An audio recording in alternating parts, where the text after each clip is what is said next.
Oi, deu uma Caio, pane. tá me ouvindo bem, doutor? Agora eu estou ouvindo, doutor. Se apresenta, por favor, para o pessoal. Obrigada desde já pelo convite, né? Em estar aqui dividindo conosco esse conhecimento. Bom, primeiramente, uma enorme satisfação estar aqui conversando com uma acadêmica de direito, né? Fazer essa que é uma fase muito importante para formação da nossa capacidade, né?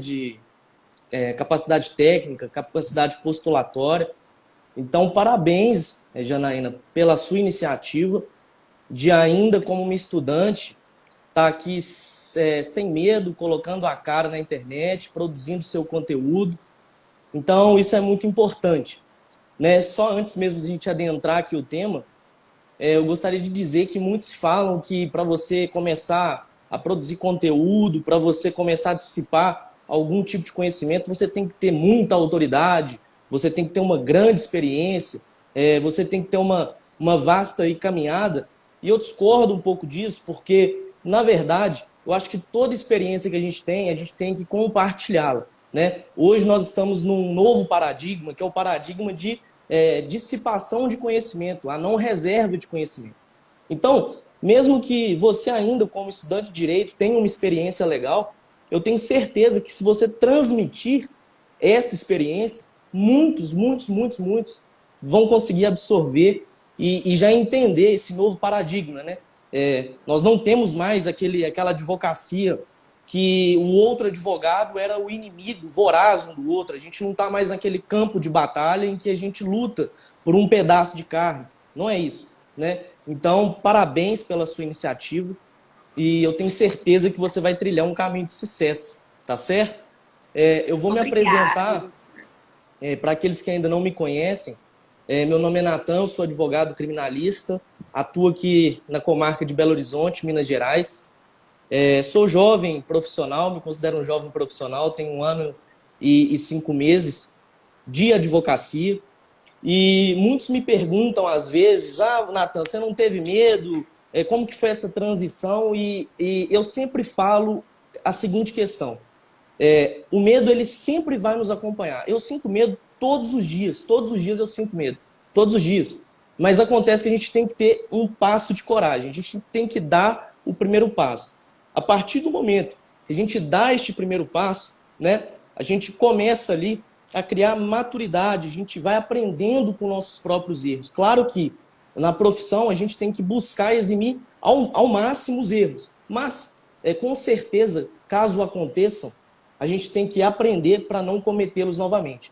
Então, para aqueles que estão começando também, dê o seu primeiro passo, saia da sua caixinha, bote a sua cara, produza o seu conteúdo, né? E dissipe mesmo informações, conhecimentos, porque isso é mega importante. Muito bacana, doutor. É o que eu sempre falo para as pessoas. Gente, você aprendeu algo novo, né? Eu já vou avisando. Ô, Irigon, ó, tem aviãozinho aqui, gente. Pode mandar, sem dó, não precisa economizar. Aperta o coraçãozinho aí para ter relevância para esse vídeo com tanto conhecimento poder chegar em mais pessoas ainda. Então, é o que eu sempre falo, sempre quando a gente aprende algo novo, a gente não tem que guardar pra gente, sabe? A gente tem que ensinar o próximo, porque a gente ensinando, a gente também aprende, né? A gente não pode se sentir assim, ó, eu sei demais, nossa, eu sou o máximo. Não. Como dizia Sócrates, né? Só sei que nada sei. Eu levo isso comigo sempre, porque a gente nunca deve pensar assim que a gente sabe demais, porque sempre tem algo novo para aprender em todas e qualquer tipo de situação, né, doutor? Sim, E assim, vamos iniciar. E eu tenho umas perguntinhas antes, né? De entrar claro, efetivamente nas alterações da pois lei, não, né? perfeitamente. Doutor, para as pessoas, né, que tem acadêmicos também. Oi, Bia! Acadêmicos de direito, assim como os jovens advogados. Oi, Mari. E assim, vamos começar do início, né? Explica para o pessoal, doutor, o que é, de fato, essa lei de execução penal, para que ela serve, né? Como que funciona isso na prática? Porque, assim, na faculdade, pelo menos eu posso dizer, né, que a gente não aprende profundamente isso, né? A gente aprende ali meio superficial, muito rápido, são muitos conteúdos, né? Então, fica à vontade, doutor. Bom, como você bem falou, a execução penal é uma matéria muito pouco abordada nos bancos das academias, nas universidades, nos centros universitários. É uma matéria que ela é muito pouco explorada, né? Há uma grande relevância em apresentar o direito penal na parte geral, na parte especial, né, o processo penal e a execução, que é aquela última fase, aquela última etapa, e uma etapa extremamente importante. Há uma grande dificuldade, né, de conhecimento nesse aspecto, e eu não culpo, né, as pessoas, os advogados, os estudantes. Né? Isso é um erro das instituições. Né? As instituições precisam voltar os olhos à execução penal. Na verdade, a execução penal é uma responsabilidade que eu costumo falar que é de todos. Então, olha para você ter ideia, a própria instituição de ensino, ela não volta os olhos à execução penal. Aí você imagina a sociedade, você imagina o seu vizinho, você imagina aquele seu amigo, ninguém sabe o que é isso. É um campo muito pouco explorado. Então, é preciso que a gente realmente tenha um pouco mais de ênfase neste assunto, e isso precisa ser mais abordado dentro dos bancos das universidades. E para aqueles que não sabem, temos aqui com certeza um público de estudantes de direito, de advogados, né, e de pessoas que não têm a rotina jurídica. O que é a execução de pena? Né? A execução de pena simplesmente é o seguinte: a pessoa comete um crime, para este crime existe uma pena. Então, quando a pessoa comete o crime, ela vai passar por um juízo cognitivo, né, um juiz que vai apurar aquele fato, né, e julgá-lo. Né? E no campo do julgamento, ele tem duas opções: ser condenado ou absolvido. Se esse indivíduo é condenado, ele é condenado a cumprir uma pena. Né? E a execução penal é justamente essa fase após a condenação, né? Que é uma fase de cumprimento de pena, de execução daquela pena que foi cominada lá atrás pelo juiz que proferiu a sentença. Então, basicamente é isso. A pessoa comete um crime, para este crime existe uma pena, e após a condenação ela precisa cumprir essa pena. E a execução penal é justamente o cumprimento dessa pena. Né?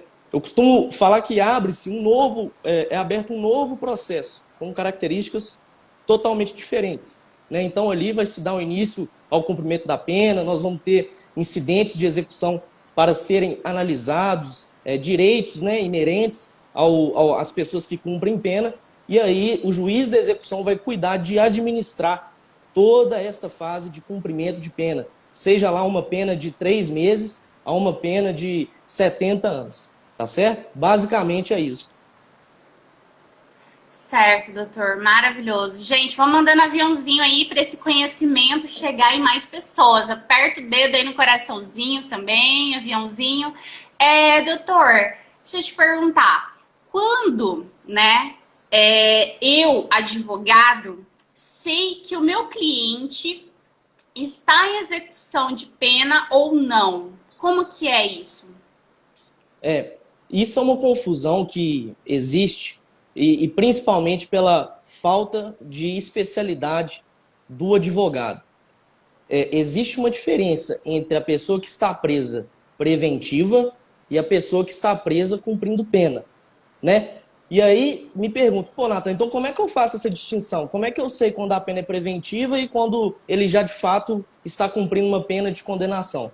Bom, o juiz, quando profere uma decisão de condenação, ele vai, no momento lá dos seus comandos do dispositivo, né, ele vai praticamente encerrar essa fase cognitiva, essa fase de apuração, e após ele proferir a sua decisão, ele vai encerrar esta fase.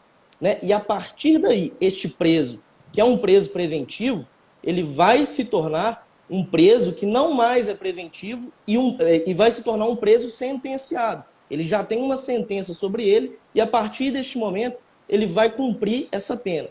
Mas o que acontece? Qual que é o marco para eu, de fato, perceber? Pô, agora ele está cumprindo pena. O juiz, quando ele profere lá a condenação, fulano, julgo procedente a denúncia para condenar fulano de tal a uma pena de 8 anos de prisão.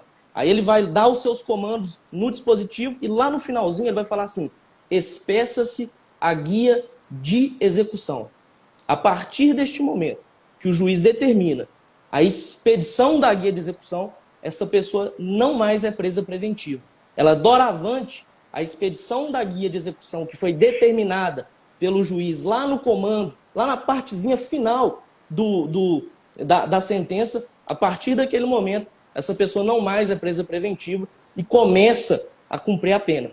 Então perceba, a partir do momento da expedição da guia de execução, seja ela uma guia provisória ou uma guia definitiva. Natan, o que é guia provisória de execução de pena? Né?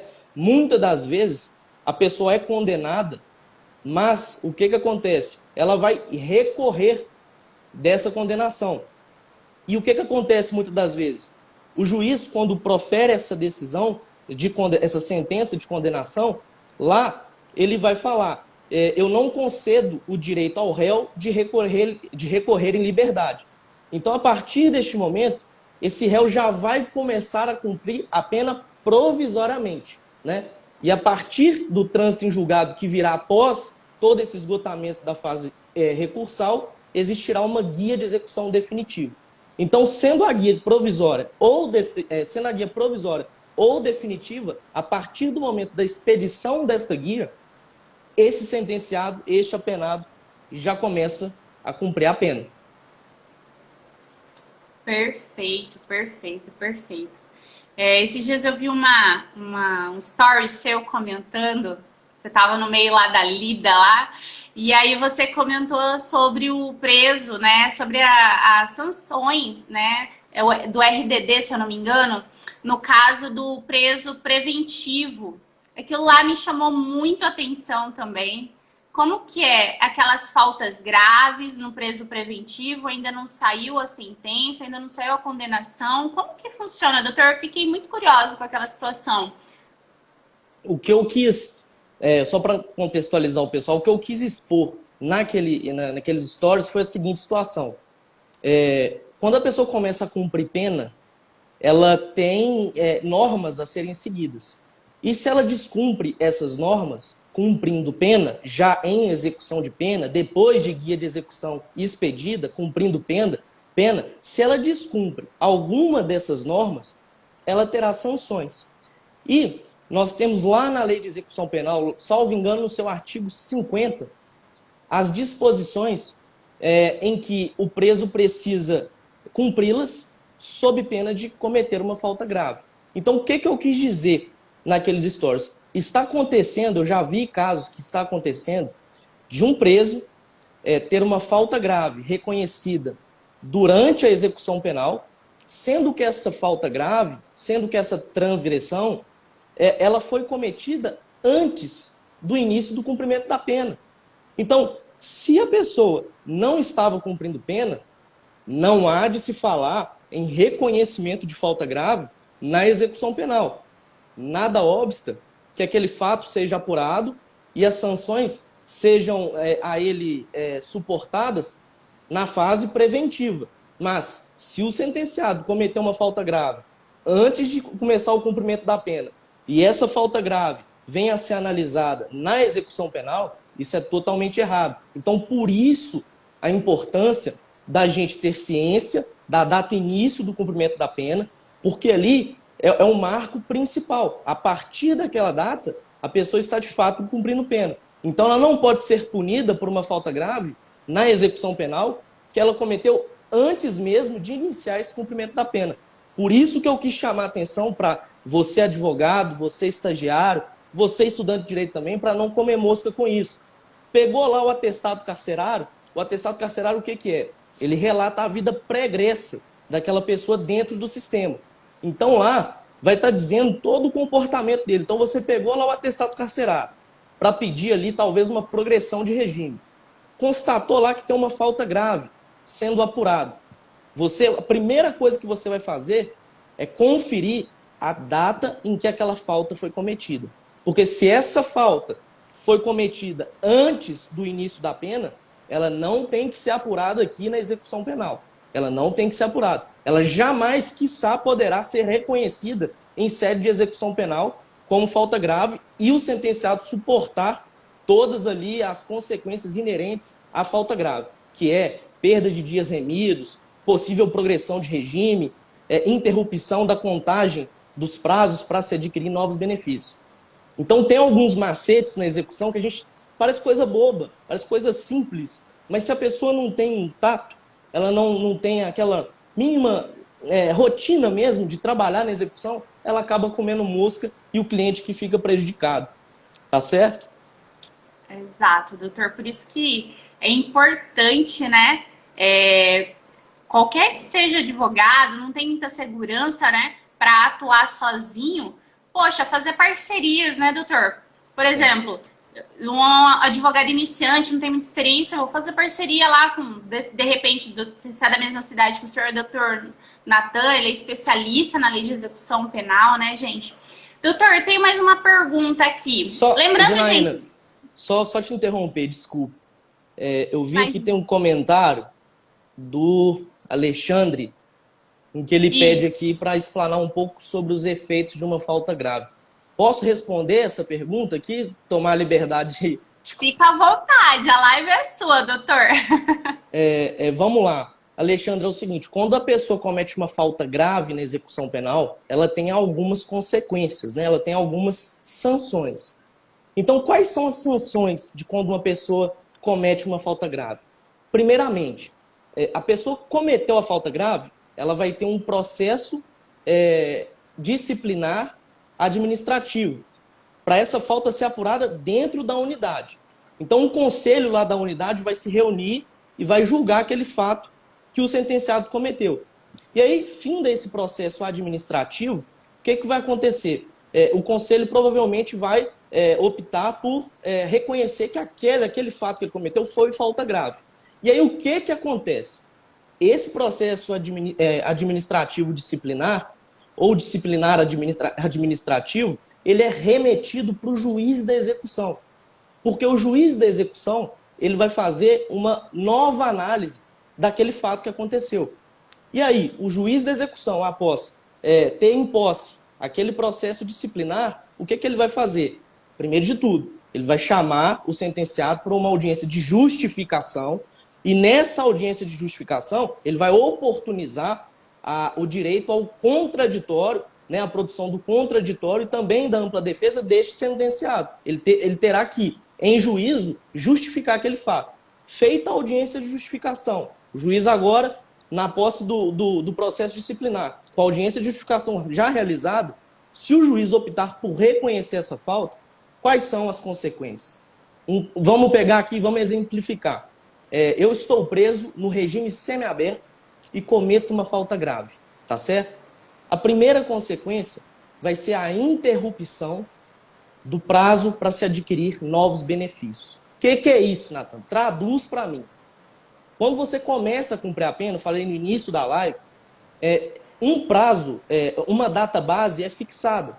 Então, essa data base é a data início do seu cumprimento da pena. Então, eu estou cumprindo a pena em regime semiaberto. Se eu cometo uma falta grave e essa falta grave é homologada pelo juiz de execução, aquela data início, ela será desconsiderada. E a nova data base vai ser a data da falta que o sentenciado cometeu. Então, o tempo para ele progredir de regime vai começar a contar todo de novo. Não quer dizer que o tempo de pena será desconsiderado. Não é isso.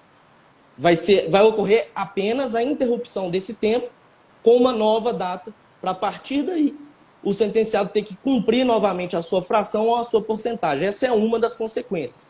A outra consequência é a perda de até 1/3 dos dias remidos. O juiz pode determinar, caso o sentenciado tenha dias remidos, a perda de até 1/3 desses dias. A outra consequência pode ser a a regressão de regime. Então, este sentenciado que estava em regime semiaberto poderá ser regredido para um regime fechado. Em suma, são essas três consequências mais importantes para caso a gente tenha uma falta grave reconhecida em sede de execução penal. Tá certo? Perfeito, doutor. Deixa eu te fazer uma pergunta, doutor. Qual é o sistema adotado para a tramitação dos processos em execução, né? O sistema é implementado em todo o Brasil? Como que é? Como que funciona? Conta pra gente. Bom, essa é uma questão assim, muito válida, Janaína, muito válida mesmo. Porque hoje nós temos um sistema que é chamado CEU, Sistema de Execução Unificado de Pena. E esse sistema ele está sendo implantado em todo o Brasil, em todos os estados. Aqui em Belo Horizonte nós já temos esse sistema implantado, né? Na maioria dos estados do Brasil nós temos esse sistema implementado e a tendência é que o CNJ tente ampliar esse sistema de modo geral, para que ele também atenda, a todas as comarcas. E aí o que o advogado precisa saber? A primeira coisa é como é que eu faço, como é que eu começo a trabalhar na execução? A primeira coisa, você tem que entender esse sistema, ou entender o sistema que é utilizado na sua comarca. Você precisa entender esse sistema, você precisa saber ali, analisar os incidentes, né? A aba eventos, a linha do tempo, um atestado de pena, você precisa entender isso. E você só consegue entender isso praticando. Não adianta, você precisa pegar o sistema, abrir ele, ter tato, né? Ter ali uma vivência do sistema. Então, trazendo especificamente para esse sistema, que é o CEU, estou vendo aqui até um colega do Mato Grosso falando que lá também já tem o CEU. Então, assim, o advogado ele precisa entender esse sistema, porque é um sistema muito bom, ele é um sistema que facilita a vida da gente. Claro que nós não vamos confiar 100% nele, mas um exemplo que eu trago aqui que é muito interessante, por exemplo, que é uma dificuldade até mesmo que eu tenho, é de analisar indulto e comutação de pena. Por quê? Todo ano, né, sai um decreto presidencial que dispõe ali as condições sobre o indulto e a comutação de pena. Então você pensa, como que eu vou saber se o meu cliente tem direito a um indulto lá de 2014? Eu vou ter que pegar esse decreto, vou ter que ler todos os requisitos desse decreto e aplicar o caso em concreto. O sistema, o CEU, ele tem uma linha do tempo. Nessa linha do tempo, ele vai falando, de acordo com os decretos presidenciais, se o seu cliente tinha direito lá em 2014 ao indulto, se ele tinha direito lá em 2012 à comutação de pena. Então, o sistema facilita a vida do advogado. Então, você aí que está começando na execução, está saindo aí da faculdade, está querendo explorar esse nicho de execução, pega o seu sistema, pega o sistema que é utilizado aí na sua comarca. Não precisa ser o CEU, o que ainda está em andamento. Entenda-o, entenda-o. Pega um atestado de pena, imprima ele, entenda ali o que está acontecendo, os prazos, confira as datas bases, confira as prisões e solturas, os lançamentos. Tudo isso é preciso ser conferido para que o advogado tenha um bom desempenho. Então, para fechar sobre o sistema, eu acredito que esse sistema, em breve, ele já estará implantado em praticamente em todas as comarcas do Brasil. Salvo engano, só o estado de São Paulo, que ainda não o aderiu. Os demais estados, praticamente, não vou cravar, mas praticamente todos já utilizam o CEU. Talvez não utilizam em todas as comarcas, mas a maioria dos estados brasileiros já utiliza e já tem como referência esse sistema. Então, aprenda esse sistema. É de grande importância isso. Sim, perfeito, doutor. Eu mesma já vou procurar ficar íntima desse sistema, dominar ele. Qualquer dúvida, eu vou recorrer ao senhor. Estamos à disposição. Estamos à disposição. Tem mais uma perguntinha aqui, doutor. É possível se conceder o livramento condicional em regime fechado? Perfeitamente possível a concessão do livramento condicional em regime em que o apenado encontra-se aí em maior constrição de sua liberdade. As pessoas às vezes confundem e acham que o livramento condicional só pode ser concedido em regime aberto. Não existe. O livramento condicional, ele não tem uma relação de dependência com as progressões de regime. Então, eu não preciso estar em regime aberto para ter direito ao livramento condicional, né? Eu posso ter direito ao livramento condicional em regime fechado, né? Eu vou utilizar o exemplo que eu utilizei lá atrás em relação à falta grave. Vamos pegar aqui, eu vou tentar ser o mais claro possível, porque às vezes pode parecer confuso. Vamos exemplificar. Eu estou cumprindo pena em regime semiaberto, né? E tem uma data base fixada para, a partir dessa data base, eu começar a ter a contagem da minha fração ou porcentagem para que eu progrida de regime. Então, veja.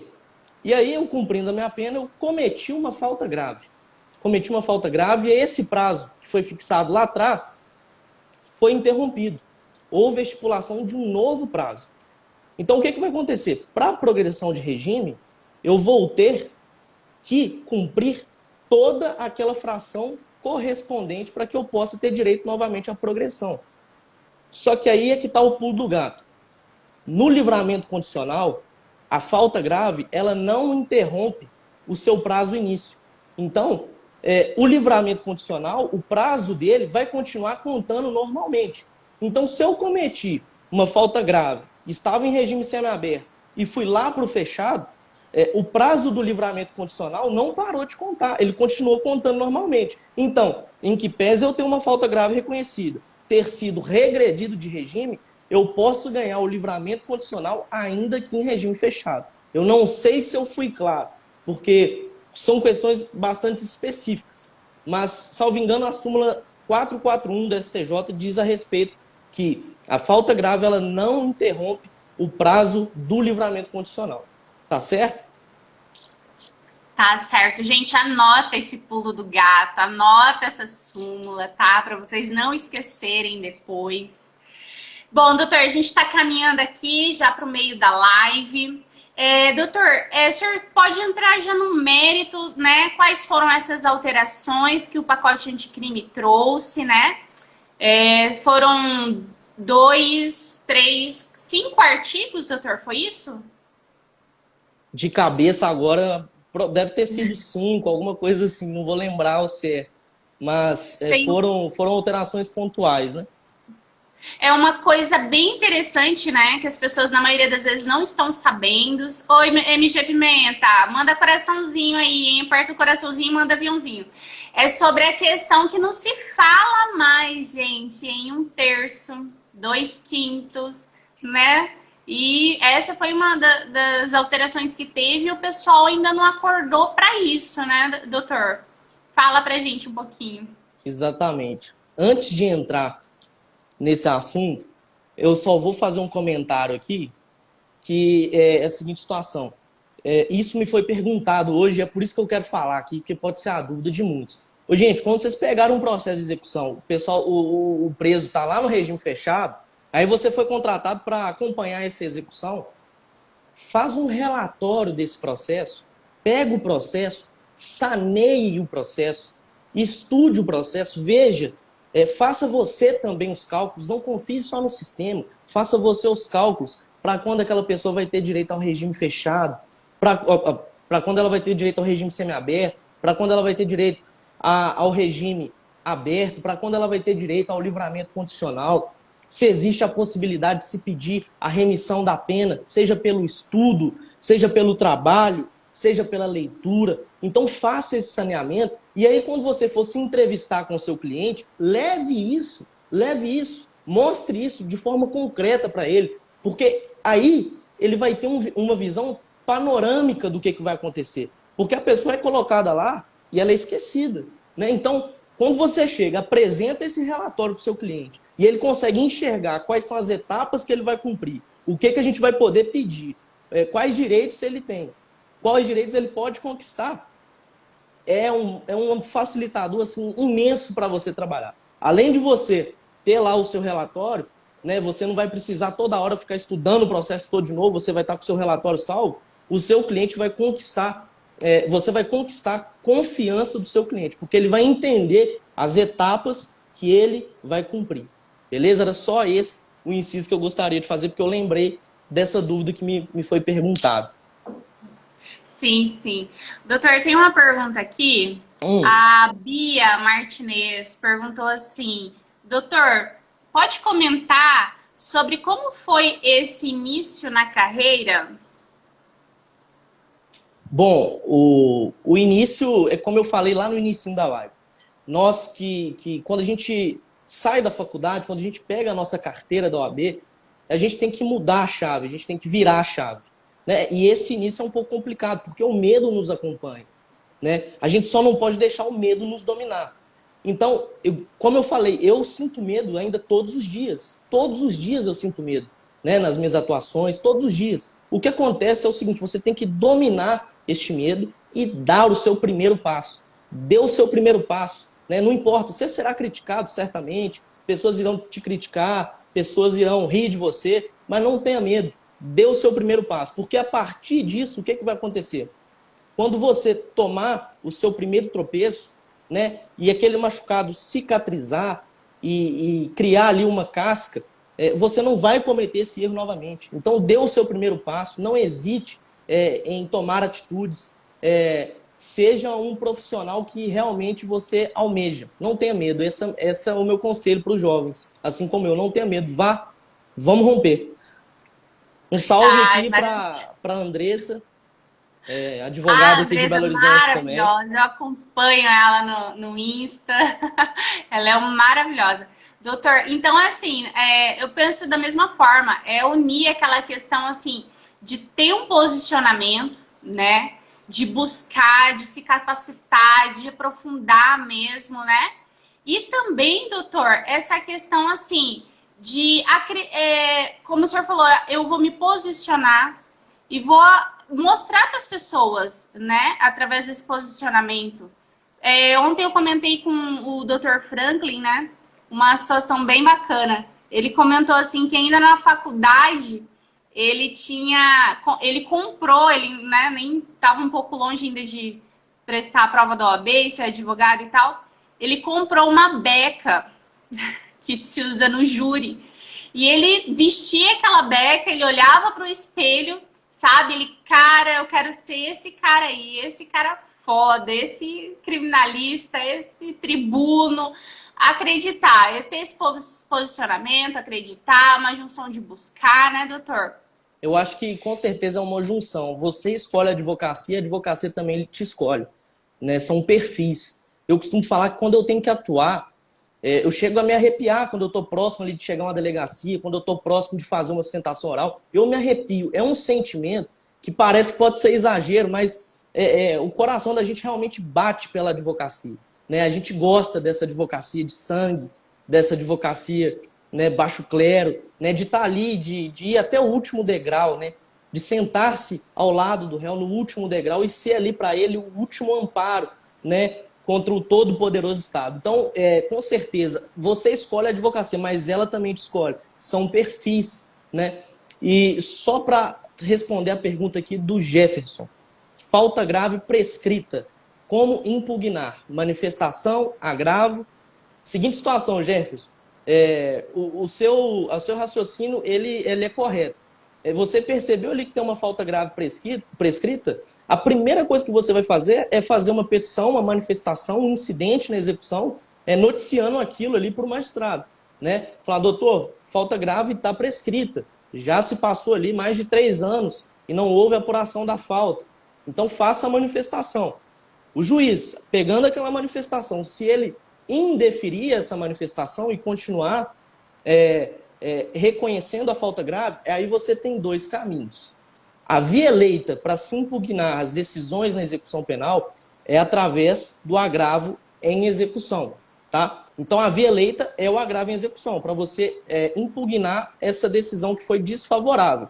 Agora, se o seu cliente estiver sofrendo uma iminente constrição da liberdade dele, né, se for um caso em que, se a falta grave não for reconhecida, ele terá direito à liberdade, Meu amigo, não hesite em utilizar o habeas corpus. Não hesite. E aí eu até te falo, você interponha um habeas corpus e um agravo em execução, tá certo? Então não hesite, se o seu cliente estiver em iminente constrangimento ilegal de sua liberdade, faça um habeas corpus, tá certo? Perfeito, doutor. Aquela hora me fugiu da mente, mas o que eu ia falar, a gente fica um pouquinho nervoso na live ao vivo, né, doutor? Eu ia falar assim, me somar o posicionamento, doutor. Aí fugiu da mente de novo, daqui a pouco eu falo. Doutor, sobre a questão. Ai, doutor, sobre a questão aqui. Da falta grave, o senhor falou. Como que é essa questão da restritiva de direito, da multa? Como que o senhor tem lidado com essas situações? É o seguinte, quando é aplicada uma pena, né, existem duas modalidades de pena. Na verdade, três. Mas as principais são as penas privativas de liberdade e as penas restritivas de direito, tá? Lá no artigo 44, salvo engano, do Código Penal, penas restritivas de direito vai ter lá um rol. E nessas penas restritivas de direito, nós temos duas modalidades dessa pena. Sendo uma pena pecuniária e outra pena de prestação de serviços à comunidade. Então, o que acontece? Se o seu cliente não foi condenado a uma pena privativa de liberdade, provavelmente ele foi condenado a uma pena restritiva de direito. Né? O próprio nome fala, a pena restringe direitos e não a liberdade. Né? A pena restritiva de direito, ela não tem o caráter constritivo da liberdade do sentenciado. Né? Ele vai sofrer algumas restrições de direito, mas não vai ter a sua liberdade totalmente restrita. Então perceba, atente a isso. Duas modalidades de pena. Tem uma terceira também que é a pena de multa. Né? É um tipo de pena, mas as principais... Pena privativa de liberdade, que é aquela pena que constrange a pessoa, né? Ela tem sua liberdade constrangida. E nós temos as penas restritivas de direito, que é uma pena que vai restringir direito. E para essa pena restritiva de direito, temos duas modalidades. Uma pena pecuniária, tá? Que não se confunde com a pena de multa, uma pena pecuniária, e uma pena de prestação de serviços à comunidade. Tá certo? Perfeito. Lembrei Era essa a dúvida mesmo? Eu até lembrei agora, doutor. Até lembrei que eu ia falar aquela hora, né? Sobre o que você comentou. E a palavra que me fugiu foi ousadia. O advogado, ele tem que ter ousadia, doutor. Exato. Tem que ser um profissional ousado, corajoso, né? Que realmente tem que ter um perfil combativo. A nossa profissão exige isso. Principalmente nesses tempos em que a gente tem visto tantas violações das nossas prerrogativas, né? Nossas prerrogativas têm sido tão aviltadas. Eu, aqui em Belo Horizonte, eu sou delegado de prerrogativa, participo da comissão de prerrogativas, né, que é uma comissão especificamente montada para amparar o advogado que tem ali a sua prerrogativa aviltada. Então, assim, há 2 semanas atrás eu estava com esse plantão de prerrogativas aqui em Belo Horizonte e é cada absurdo, cada violação assim que realmente a gente fica desacreditado, é um desrespeito por completo. Por isso a necessidade da gente se unir, da nossa classe se fortalecer e a gente ser um só, né? Porque desculpa até mudar o foco aqui, mas isso aqui precisa ser consignado. Quando um advogado tem a sua prerrogativa desrespeitada, quando um advogado tem a sua prerrogativa aviltada, não é só esse profissional que está perdendo. Não é só esse profissional que está sendo desrespeitado. É toda a nossa classe. Quando o advogado padece, toda a classe padece também. E o principal, que é o destinatário dessas prerrogativas, que é o cliente, com certeza, ele vai se prejudicar também. Então, é preciso que nós tenhamos essa consciência de união, de respeito, né, de ética. Né? Falta isso. Né? Estamos melhorando, estamos progredindo. Acredito que nós vamos progredir e vamos chegar a um ponto que seja legal. Ainda não está. Mas é preciso que a gente se atente a isso, que a gente se una, porque nós precisamos ser fortes, nós precisamos criar assim, um muro de resistência para que quando bater nesse muro a pessoa bata e volta. As nossas prerrogativas devem sempre ser respeitadas, até porque o destinatário final delas é o nosso cliente. Desculpa ter tirado um pouco o foco, mas isso mexe comigo, isso vai lá no âmago. Quando acontece isso, uma violação de prerrogativa, quando acontece, né, do colega ser desrespeitado, gente, a gente precisa estar do lado daquele colega, não é rir, não é se omitir, é pegar o braço dele, o ombro dele e falar, amigo, tô com você, peraí, não é assim não. Eu tô aqui de testemunha, vou fazer um boletim de ocorrência. É isso que a gente precisa ter. A gente precisa ter esse espírito combativo, ousado e esse espírito de união. Exato, doutor. Fica tranquilo, eu adoro qualquer tipo de conhecimento e é uma coisa que eu comecei a tomar ciência agora, essa questão das prerrogativas serem desrespeitadas, porque quando a gente está na faculdade ainda, ninguém conta isso pra gente, né? Ninguém conta que vai chegar lá na delegacia e você vai querer olhar lá o inquérito, ter acesso ao inquérito, e aí pode acontecer de ter um delegado e falar que não. E isso tá na prerrogativa dos advogados. Eu já começo a sentir, porque doutor, eu tenho um sonho. O meu sonho é advogar na advocacia criminal. Eu fico emocionada, sabe? Me arrepio, porque, gente, a gente vai defender os direitos de alguém, os direitos de uma pessoa, sabe? Do próximo. Então, assim, eu fico muito emocionada, né? E essa, pra mim, é um absurdo. É um absurdo. Até hoje, no ano que estamos, 2020, essas coisas básicas, essas prerrogativas, essas garantias serem surrupiadas, sabe? Eu fico extremamente chateada, fico um pouco nervosa também.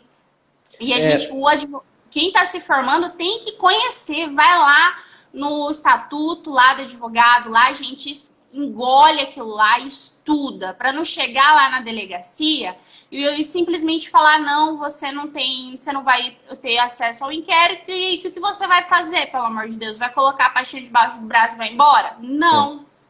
Não é assim que funciona. E você falou um ponto que é muito importante, é que na própria faculdade, na própria graduação, é preciso que a gente já tenha ciência dessas prerrogativas, né?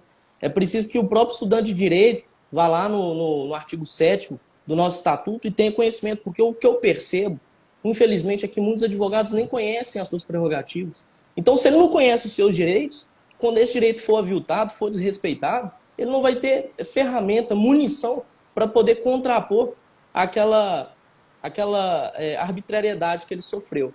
Então, fechando esse parêntese aqui a respeito das prerrogativas, vamos retomar ao nosso foco, né, principal. O Jefferson, doutor, fez aqui, ó, no comentário, recusar, submeter-se ao procedimento de identificação genética, incluída pelo pacote. Até anotei esse artigo também que eu ia perguntar agora para o senhor. No artigo 50 da LEP, não soa como inconstitucional violação do direito de produzir provas contra si? Perfeitamente. Comentário, assim, oportuníssimo, pontualíssimo. Eu compactuo dessa opinião também, né? Eu acho que a partir do momento que você obriga, né, de forma compulsória essa pessoa a realizar esse exame de identificação de perfil genético, você nada mais, nada menos está colocando em um banco de dados, né, todas as informações dessa pessoa, né? É uma violação clara ao princípio do nemo tenetur sed tegere, né, em que a pessoa não é obrigada a produzir prova contra ela mesma. Então, a partir do momento que há essa compulsoriedade, sob pena ainda de um cometimento de falta grave, com certeza isso soa, sim, Jefferson, totalmente como inconstitucional. Tá certo? Essa é a minha opinião também. Perfeito, doutor. Tem algum livro, algum autor em especial que o senhor recomenda? Bom, para estudo, leitura? Com as alterações que tivemos, a gente tem poucos autores escrevendo sobre as modificações. Mas dentro desses, eu vou indicar até um que é promotor de justiça, que é o Rogério Sanches Cunha, e no livro dele ele traz questões bastante pontuais a respeito dessas alterações. Em suma, assim, para o advogado ler ali e ter um norte, né, do que está acontecendo. Então, eu indico bastante ele, eu gosto dele, é uma leitura de fácil absorção, é uma leitura prática, então fica essa sugestão, né? E falando também, gente, que das várias alterações que a gente teve, poucas delas foram para beneficiar o sentenciado. O nosso tempo está esgotando, mas eu só precisava consignar isso. Existem pouquíssimas alterações que foram mais benéficas ao sentenciado. A exemplo das progressões de regime, que não mais temos frações, e sim porcentagens, né? Agora, o sentenciado que comete crime, depois do pacote anticrime, ele terá que observar porcentagens para se progredir de regime, né? E essas porcentagens, a maioria delas, foi uma alteração que prejudicou, né? A pessoa vai ficar presa mais tempo, né? E aí, um novo questionamento. Será essa a alteração que a gente precisava? Tem um aumento nesse tempo de prisão? Nós já temos tantos déficits nas unidades prisionais. Aqui em Belo Horizonte mesmo, nós temos unidades que estão interditadas, que não conseguem mais absorver nenhum tipo de preso. Então, mantê-los por mais tempo dentro do sistema, será essa a melhor opção que a gente teria, né? Então, fica o questionamento. A exemplo disso, as casas do albergado, né, que é o estabelecimento adequado para se cumprir pena em regime aberto. Aqui em Belo Horizonte nós temos uma. Agora você pega quantas pessoas que cumprem pena em regime aberto que deveriam estar nesse estabelecimento e não estão, né? Então, o Estado ele não fornece sequer de forma suficiente munição para que essa lei seja implementada, né? E agora ele corrobora ainda que a pessoa tem que ficar ainda mais tempo presa. Então, nós não vamos ter uma rotatividade, né? A pessoa ela vai chegar e vai permanecer. E com isso, o que acontece? Chega um momento que não tem vaga mais para receber novas pessoas.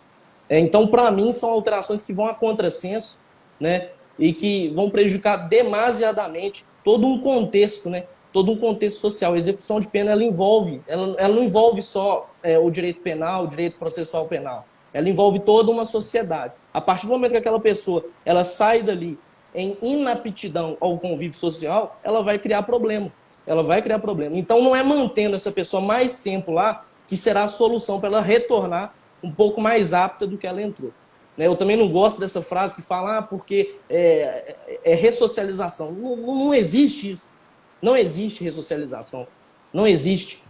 Os presídios não conseguem fornecer munição para que a pessoa seja ressocializada. Os agentes penitenciários eles têm posturas, não estou generalizando, mas a grande maioria deles tem posturas de punitivistas. Eles estão ali para reprimir, sendo que o principal foco desses agentes deveria ser reeducar, né? Eles deveriam ser verdadeiros professores, mas estão ali para violar, né? Não estou generalizando, repito, estão ali para violar, estão ali para desrespeitar. Então, a pessoa que tem um contato com isso, quando ela sair de lá, ela não vai sair apta, ela não vai sair ressocializada. Então, você manter essa pessoa por mais tempo dentro dessa unidade, gente, esse não é o caminho. Esse, não, de fato, não é o caminho. A gente está indo na contramão e na contrassenso para que a gente possa ter um lampejo no fundo do túnel de um sistema que, não falo ressocializar, mas que pelo menos conseguisse de maneira mínima colocar um indivíduo em aptidão novamente ao convívio social. Perfeito, doutor. Reitero tudo que o senhor disse. E eu tenho até um convite para te fazer. Na semana que vem, o senhor vê a melhor data que tiver, para a gente falar somente dessa questão da progressão de regime, que fala do artigo 112 da LEP. Né? Depois você me responde o dia, o horário, para a gente até avisar o pessoal com antecedência. A gente está caminhando para o final da live, doutor. Aí o senhor pode encerrar. Galera, pode seguir o Nathan Nunes nas redes sociais. Todos os dias ele tem dicas maravilhosas. Se alguém tiver ainda alguma dúvida, manda aqui que a gente consegue responder. Ainda tem um tempinho de live.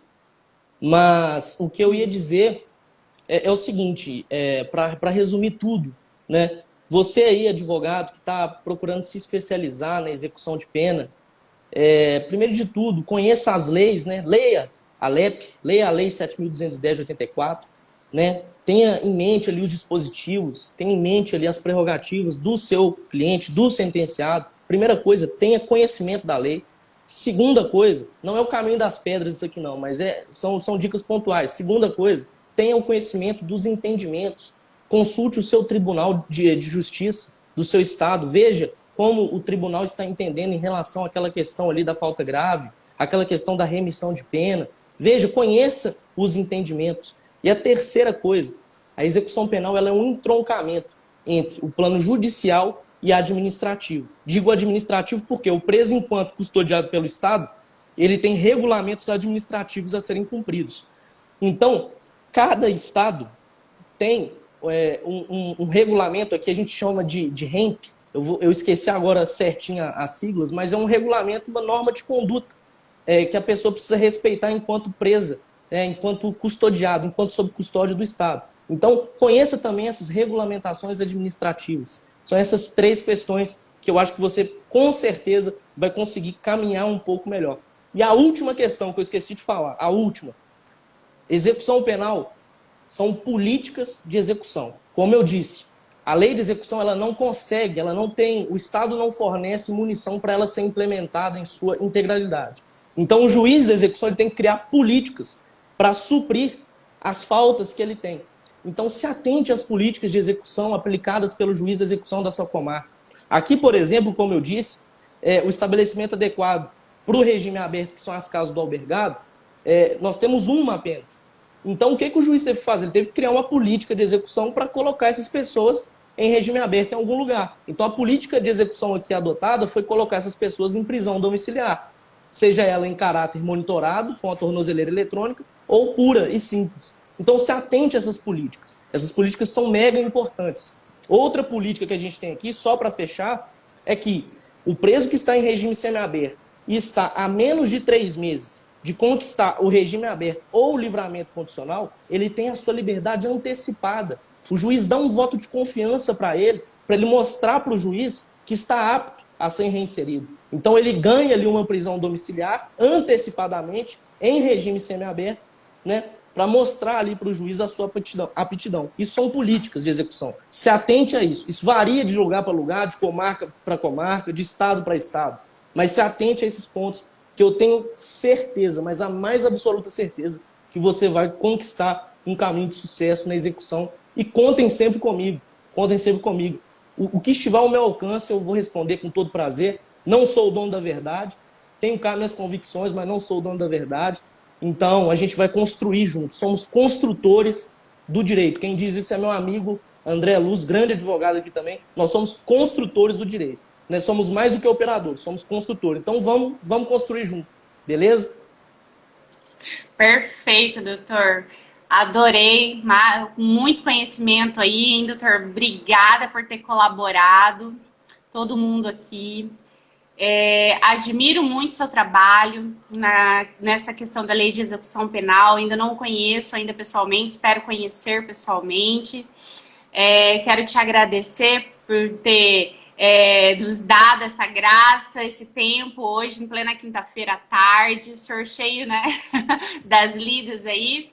Muito obrigada, pessoal. Se tiver alguma última perguntinha, pode mandar aqui. Mas, de antemão, já vou pedindo, o pessoal pode acompanhar o Dr. Natan. Todos os dias ele tem um conteúdo de valor para agregar para você acadêmico, você advogado, tá? E depois nós veremos uma próxima live para tratar da progressão de regime, especificamente. Muita coisa em pouco tempo. Exatamente. É muita coisa, essa questão da progressão é muito importante. Tem pontos ali que são pulos do gato que o advogado tem que começar já a colocar na cabeça, que pode ser que o cliente dele tenha até direito e ele ainda não se atentou, mas isso a gente fala em outra live. Essa aqui já está se esgotando. Então, vamos combinar sim da gente dissipar esse conteúdo em uma live futura. No mais, doutora, meus parabéns, continue assim. Certeza que você trilhará um caminho de sucesso. Fica aqui os meus votos de agradecimento pelo convite. Foi uma grande honra, uma grande satisfação. Tá certo? Muito obrigado. Obrigada. Pessoal aí que quiser tirar um print da live, depois marcar a gente lá, pode tirar. 2 ou 1, vou fazer uma pose aqui maravilhosa. Gratidão, doutor. Tirou, gente? Muito obrigada, doutor. Fica com Deus. Ótimo trabalho aí. Até Muito mais. obrigado. Tchau, Tchau, tchau. tchau.